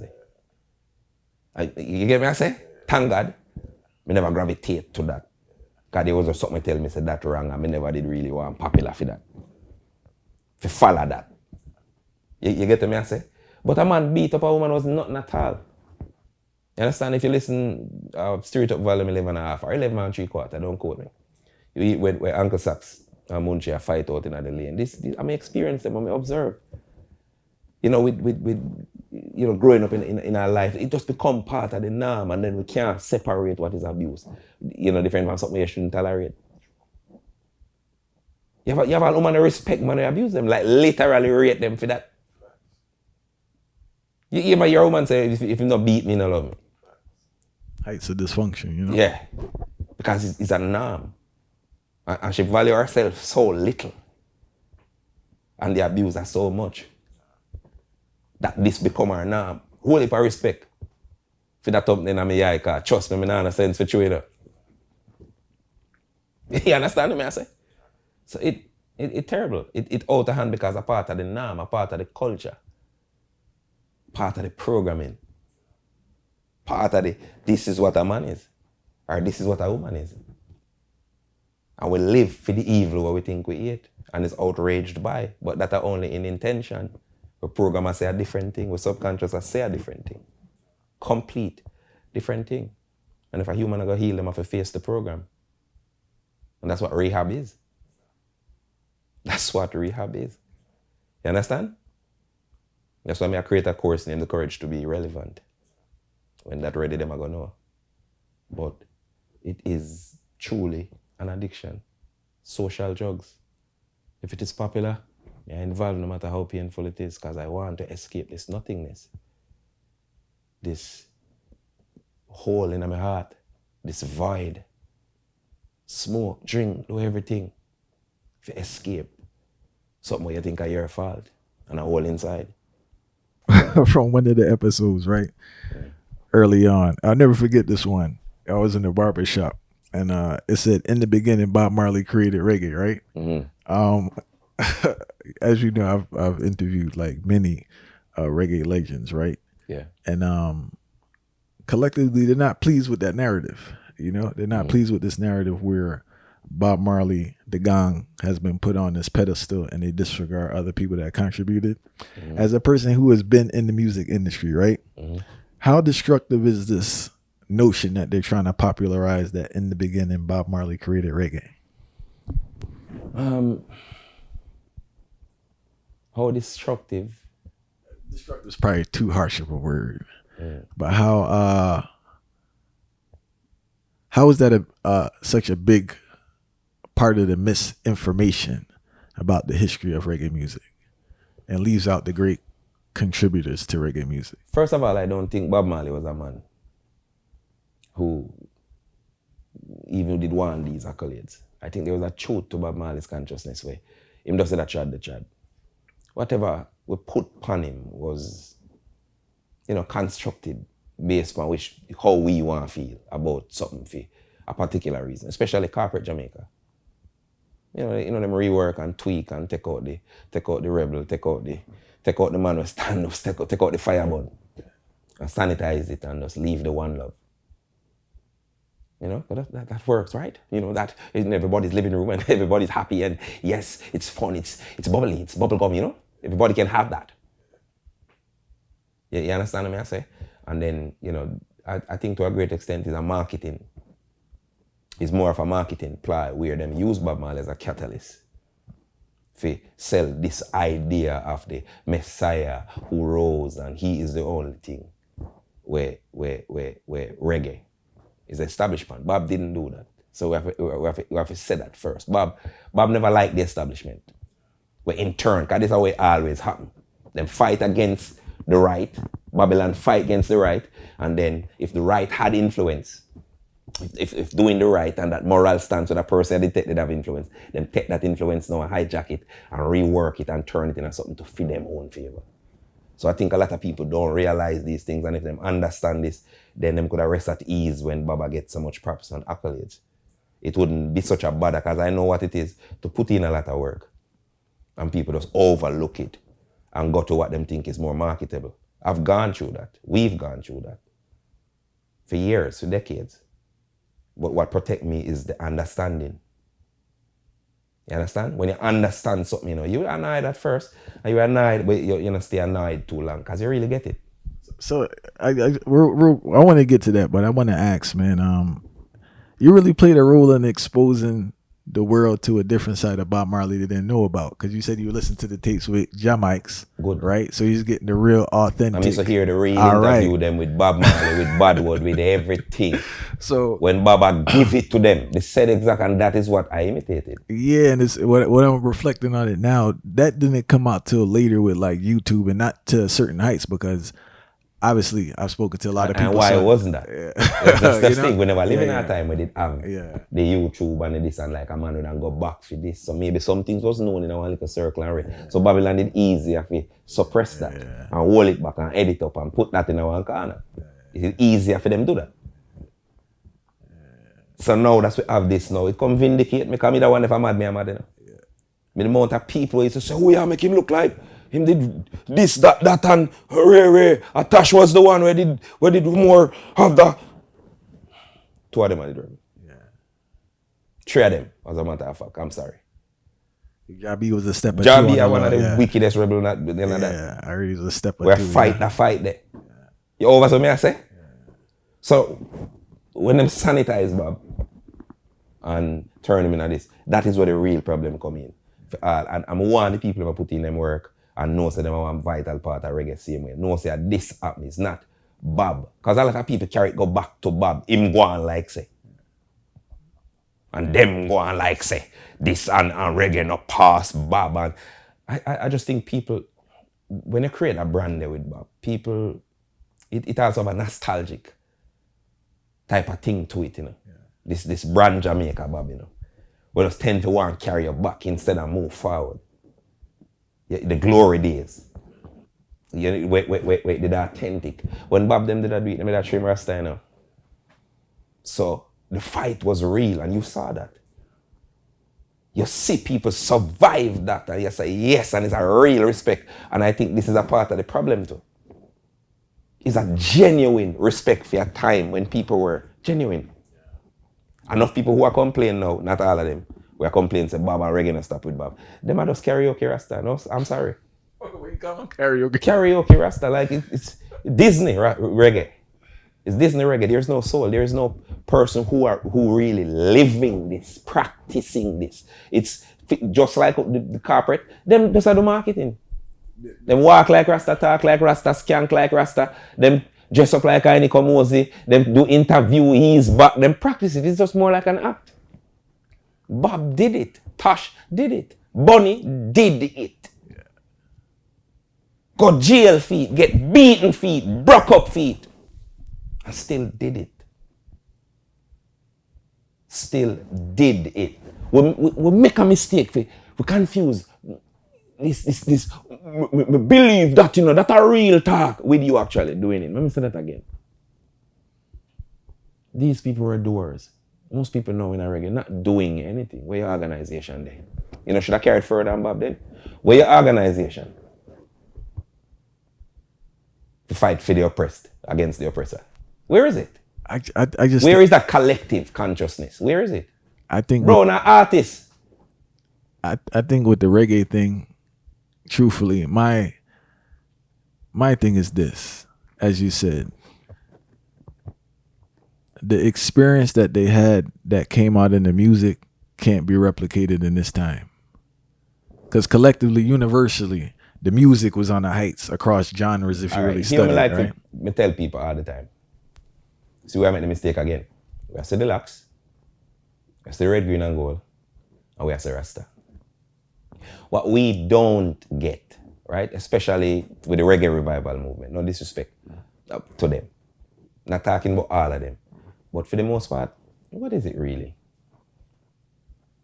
No, please. Make up be serious. What is it really? And me can't blame them. You know why me can't blame them? Circumstances make everything what they are. These nowadays Rasta are who more prominent in a Rasta now and reggae. Them come up under different circumstances. Bob them come up in the time when they have to fight, in the time when they trim Rasta. You know? And then the other one them, you know, will come up in a better part of the society or better part of the society, as them say, you know, in the uptown circle. Them not have them circumstances for face. Them never literally have to get up and decide how to find tea. Most of them, not all of them. Because some of them evolved to uptown. So them know rough life too, but some still play the game and some still do the right thing. So, you know, it become a thing where you're not going to be like Bob. You'd have a nanny, dog. You're not going to be like Bob, sorry. Bob life did depend on doing what them did I do. Tash life did depend on what them did I do. This was real war. War done, uptown. Them get kids that grow up with a nice baby mother them and then grow up and up in one different part of society. You cannot expect these kids to be Bob. You cannot expect these prep school Rasta to be Bob and Tash. Different, complete circumstance. So this is why I'm saying people see faces and don't go past those things. Oh, the man of us, I'm fair do that. Hello. This is a part of them culture. Uptown culture different from ghetto culture. A uptown Rasta got different from a downtown Rasta. Whether you like it or not.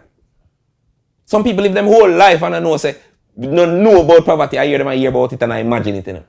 Them don't know nothing about it from a personal perspective. So how them to be just like the next man we know that hungry there. You're not gonna beat him. Move past the label and see the energy. And you will get for see reality and see truth. I'm thought them way it does sound complicated. It's not. You just not enough time and you're lazy. 3/4 hour. So how you cite the Rastafari movement in Jamaica? Rastafari in the wilderness.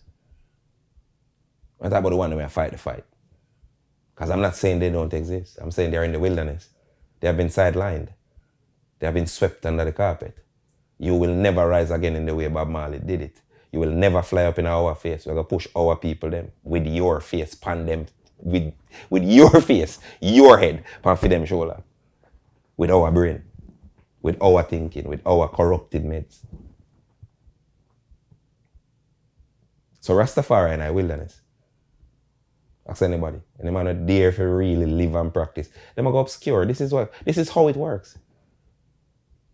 You understand? This is how it works. Bob Marley popularity never too strong in a Jamaica. The biggest part I come. I mean, I thought this for years when him dead. Them fight Bob Marley, man. They say I shot him.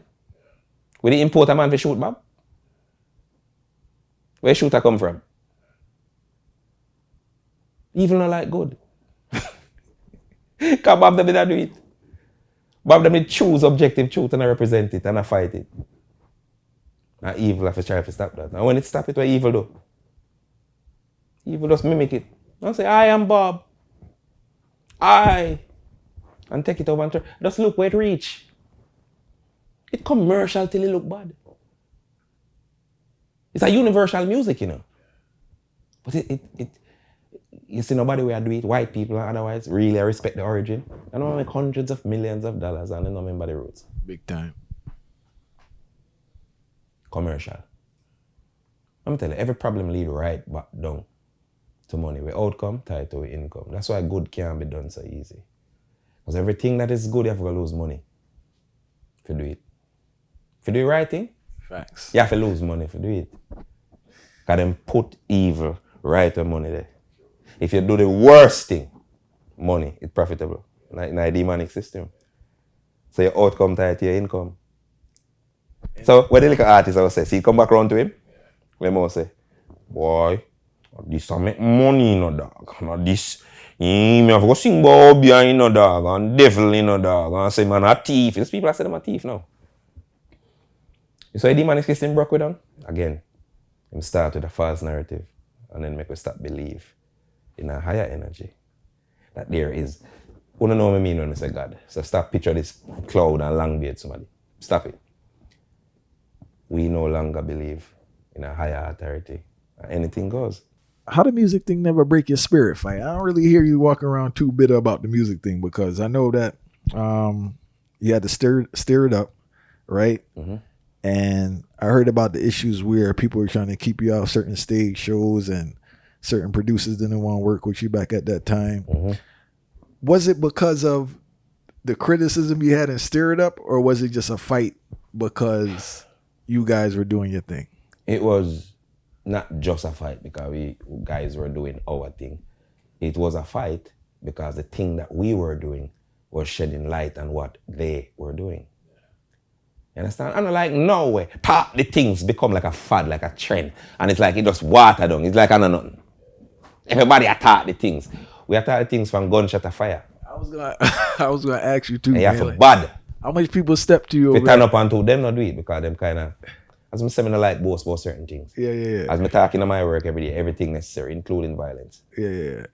If you know how to use it and use it, you get me? Because if you live in our world, and it's a demonic world, and the devil they come over and say, I'm going to rape your wife, and I'm going to cut off your pit in the head in front of you. Your messenger them now left back, me I kill you now. Yeah. You think so me I going to make you kill me? Take war for maintain peace, you know. Because it was when you guys came out, right? I know you had that 80s cycle, right? Not so. No. 96. No, I know. I'm just saying you guys were at a next cycle in dancehall when the thing started kind of propelling again. So I was saying that, it's probably a pretty dangerous time to be doing what you were doing. It was, but it's just, you don't have to do it.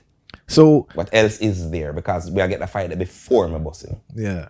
Before, From your party, killer them go right, but they knew what we're about, what the work was about, them know exactly, and them fear we long before the break come, Fear, drive hard in the specially corporate society. We were marketable. People tell you that every day. You're marketable, you guys, you're twins. You have the right stuff to just stop the nonsense and just milk it. Milk it, you guys. No, I know me when I pretend. I'm sorry. And if I'm not going to be myself, I can't do it. Inspiration, not invention. It's not this. That's why I don't even like to say entertainer again. I don't like to use that word there. It's bigger than entertainer. So you get me? All right, so you had the Stirrup series, right? Yeah. And you guys were performing. Then things kind of got quiet a little bit. What was that period like?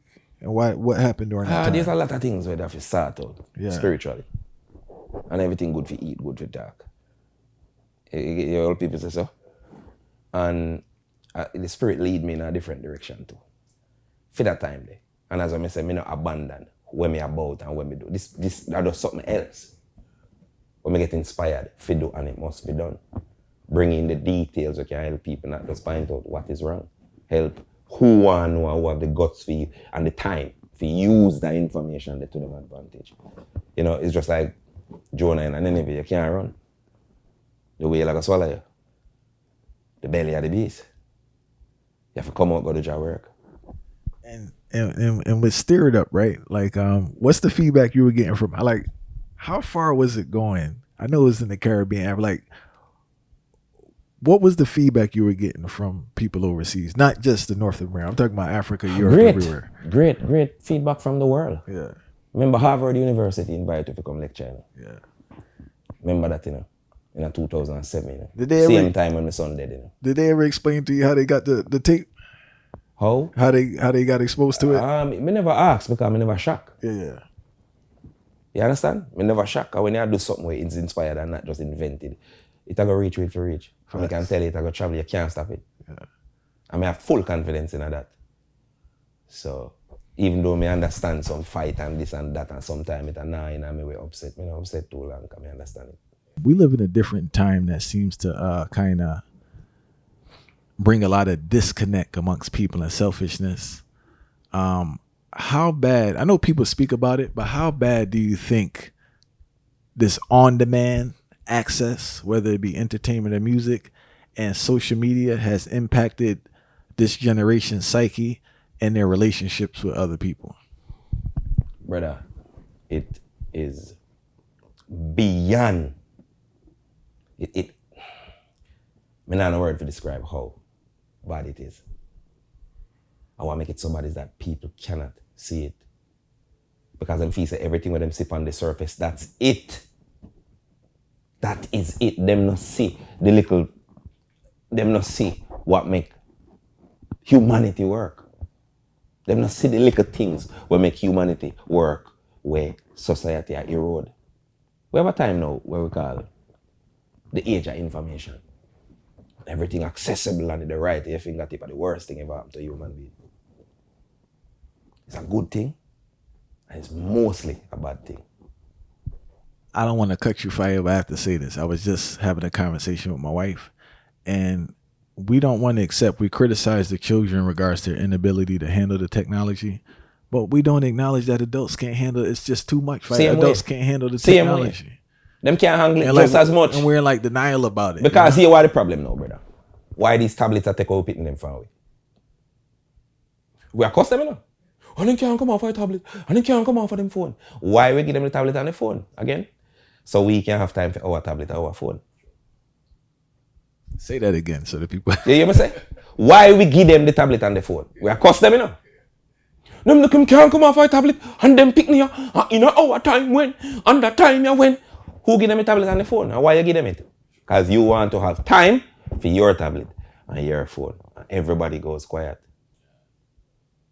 And that's the worst thing happened to humanity. And here is why. Here is the deal. And with AI, oh Lord Jesus Christ, forgot that. We're going to talk about that after. But let me show you how the age of information destroy everything. You see, this sense of, one time, individuality did just mean a sense of awareness of your contribution to Yasso, meaning this, and this is what we bring. That's what individuality did mean.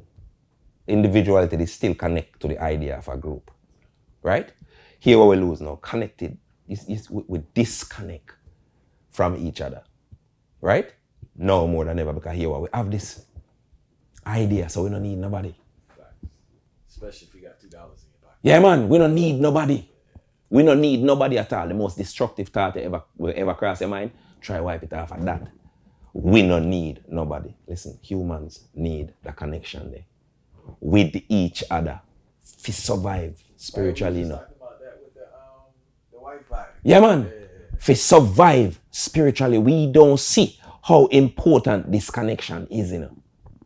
What we have, we could have billions in our account. At the end of the day, everything will relate to your real, genuine happiness. Have something to do with people. You could have ball till you're dead. Things that relate to your sadness have something to do with people too, you know, but what relate to your joy have something to do with other people. And having a genuine conversation, having that camaraderie there, having that togetherness there. This is why people gather. Back in the days when we used to have dinner and can talk to one another about what go on during the week. You understand? We didn't live in our society where, as what me say, it's always been a way where, as me say, human greedy. When we unite, we complain same way. But we never know what we have when we unite. And when we go away from it, we always look back and see value upon it. You know? You get to me? I said, that's why them wait till you're dead. When you come and agitate, them wait till you're dead and then them see your value. Because what? Look on this now. My brother. In at the time when we have a little slower society. And we say, boy, it no advance and it no this. The advancement there, worst thing about it. Remember one time when TV used to sign off, when I was a little boy. And there was this dying of your steps where you know say at 5 o'clock TV sign on and you can think about that. And everybody gather and we watch a one show and wait till it sign off back. Then we can talk about the show together. We used to have what we call a shared experience. When the whole of we watch it and then the whole of it come together, you see that energy there is what make everything work. Is what make creativity work in every kind of way. Is what sharpen we when you throw out our opinion and get a different perspective and then it sharpen and fine tune your opinion then so you can more likely to make a better choice about something. Right? We live in a society when, let's say, a song hit, all 2 years, we can absorb and get the fullness of that song there. It's a thing we call access to excess, brother. Worst thing ever happened to mankind. Access to excess, everything live a slow league. Now we have access to excess, we're more chaotic than ever. Excess, when you get too much of something, you're bored and then it becomes something else, then you want something else, then it's just not enough structured for you to have an appreciation for it again. True.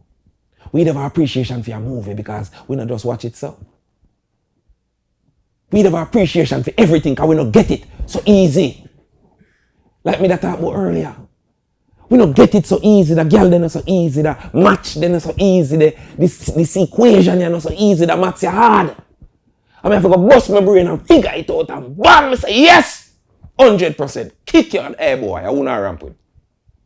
Calculator up online. You have to just ask Syria, you become a bigger dummy. And I was earlier. We don't see it. Earlier when I asked the question, I mentioned on demand, right? And I just noticed with my own child, man, it's just like, you just watch what's on TV, fire. You get what I'm saying? And you have to wait through commercials. Yeah. But now it's just like, I notice, I'm not sure if you notice your kids doing, she fast forwards through the movies, right? Mm-hmm. She don't sit and watch a movie. She kind of fast forward through certain movies. I know me talk about that in a Planet Earth. Right. Well, I say people live them life like that. Life is like a movie where them skip what them consider the boring part and want the excitement. Then them have an opinion on the movie when they're done. And you lose so much height. And you tell me, so where you are going to tell me about that show you true? You don't know the substance. You make it up. Yeah. You understand? Look on the kids. Them have no appreciation for no kind of struggle.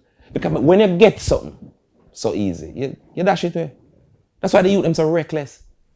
Them scam, them make millions, them do this, them do that, them just reckless and buy till you check them in a 10, 20 year time. Broke, they on their face. Artists, same thing. Because everything just so easily got, it's just easy to lose. And nothing because me no respect. Me no respect myself, me never go through nothing, forget it. Me never go through nothing at all, forget it. You see these things when it's put in a society, when society did tough, you should them not keep a balance. And I'm telling you, if we don't change course. And this tribe is civilization, you know. When we lose that equilibrium there, you know, that balance there, you know, when we no longer have no regulation, nothing where other we steps in. I want to say that are going to be with destruction, you know. You understand what I say? I'll doctor liar girl know about bitch. Everything just easy. Girl, look me. I don't know. You just come up to me. Hey, come check me. Want you tonight. You feel like a man and me feel like you rape me, man. What? Make me do that. Hold that boat and make me get the idea in my head. Say, okay. So I'm tough. Well, I'm tougher. Because respect for myself and for maintain. If you help me maintain that. It's wicked, man. And we cannot see it. Because we feel like we don't have to. And he said, just like I'm tell you, anytime you have something, we do something for you, any authority, pastor, this, you're done. When you don't depend on your own self-discipline to get something done, you're done. This is what happened to we. This is what is happening to we. We give over our life to Siri. Once upon a time in a wedding and it the bad, you can't remember no phone number. Facts. Except maybe for you. I'm victim of that. I only know about 3 numbers right now. Except maybe for you. No, it works. Yeah. Everything AI, everything Siri, everything Alexa. So when time you need, if you ever understand in a way you do for the last 10 years, you remember it. Right. You're trapped. You can't survive without that system here. Because you're addicted to it. So that's why when time them come with them chip on the mic and the beats and the this and the that, you have to roll up sleeve. Because you have an addiction. Because you never start practice to go against the programming. So when them things they drop, you're not going to say, me done used to, me connect back to nature a long time and done with this system here. Me connect to nature a long time and done with this system. You're not going to say such thing, addiction or call you and say, hey brother, you don't know, you know. You have to get this and you have to get that and you have to go here, so you have to have this and you have to You have to go take it in the fire. What you going to do? You have to say, whole heap of man you think I rasta a long time or tell us me have to travel, you know.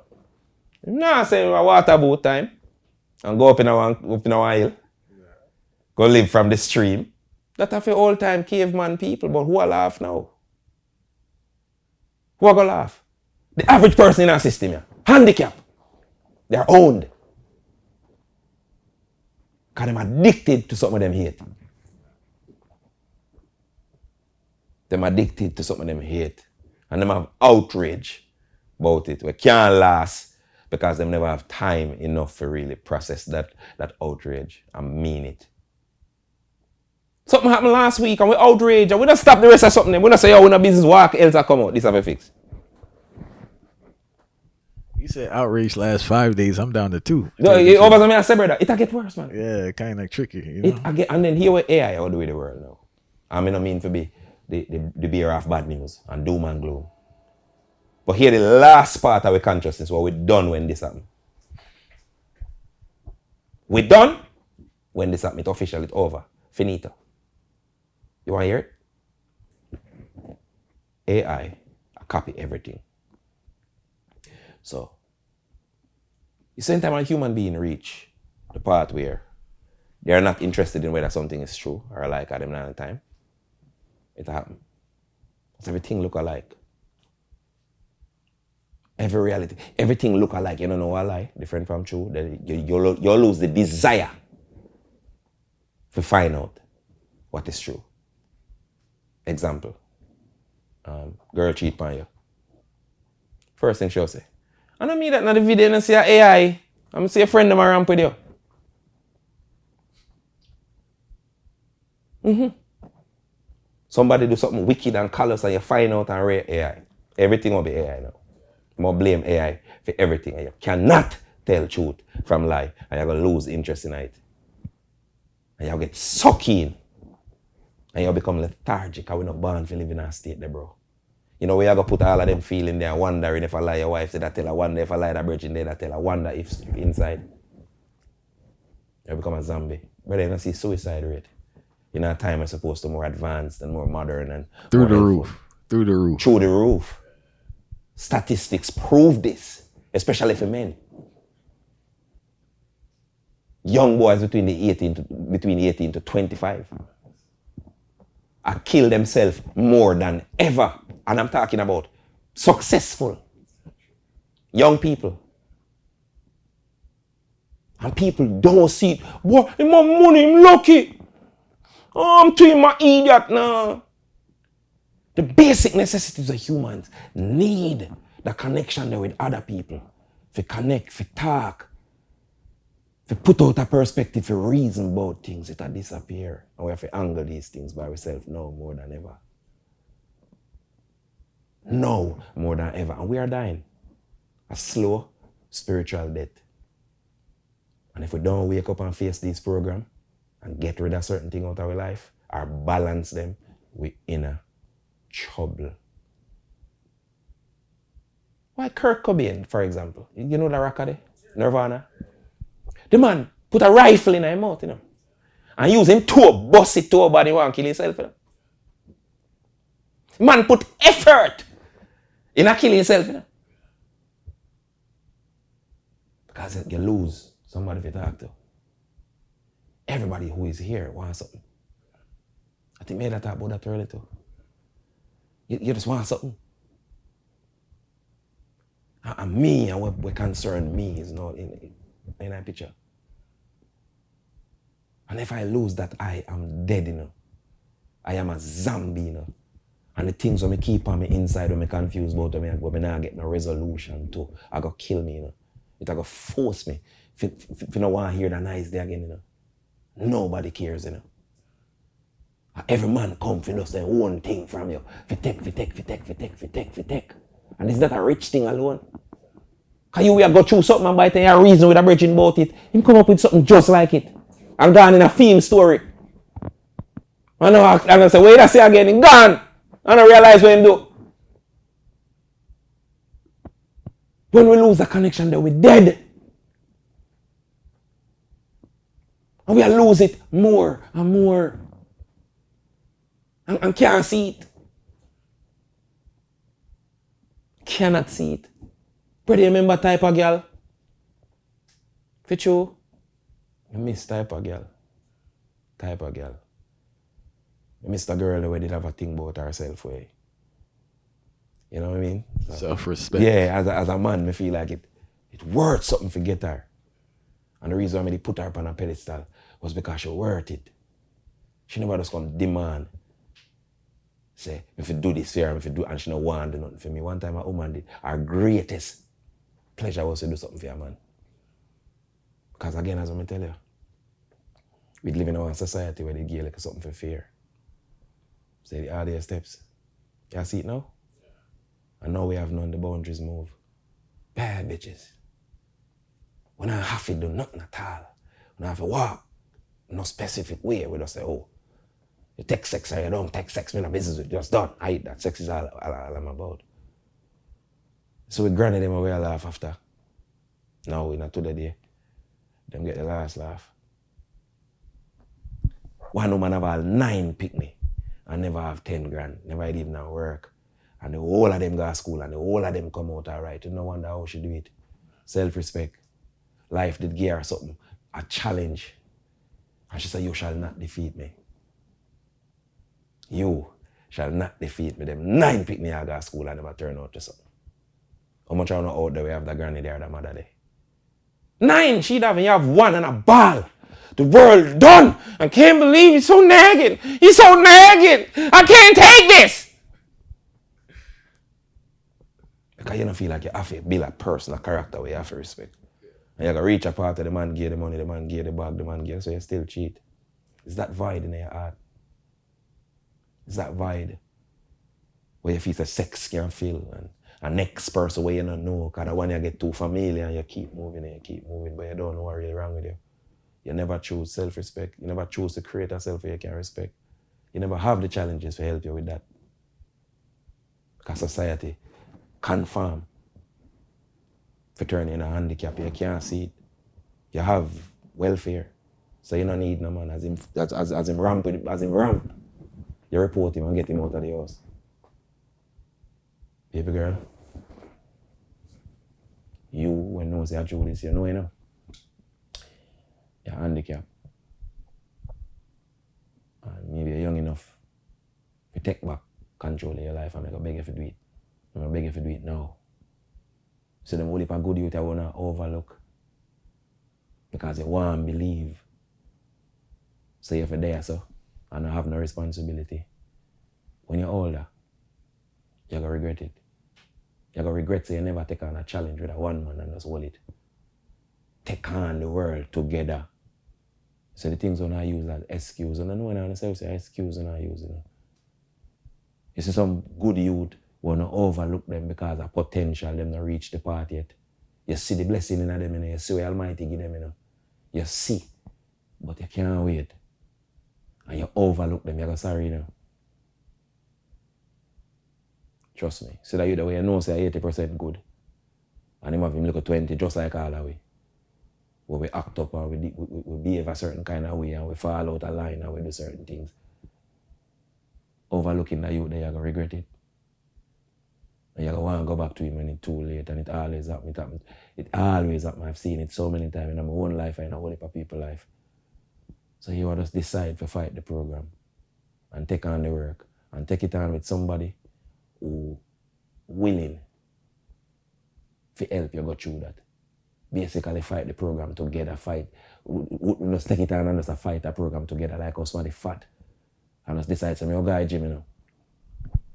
Me go to the gym because I need to fix this. Take on the work, man. And when you're done and you fix it in the gym and you see the abs there, that'll be like the ball I will score. But only a few I go take it on. Be one of a few, no, man. Be one of a few before it's too late, man. I beg you.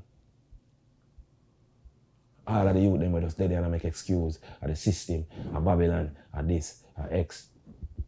Use Babylon as a gym youth, a spiritual gym. Being a spiritual muscle. Before it's too late. Stop the laziness. Everything what you want in your life is something you for bringing in your life. And it will come through work. And on the hunger way you're going to get a person in the future where you're going to respect in yourself. It's to take on that challenge there and stop complaining and cuss about them. Of course, see the problem. Of course, burn it out. But get up and go work before it's too late. Discipline yourself, hard down the steps. That is all me I say. If it sounds like preaching, so be it. You decide.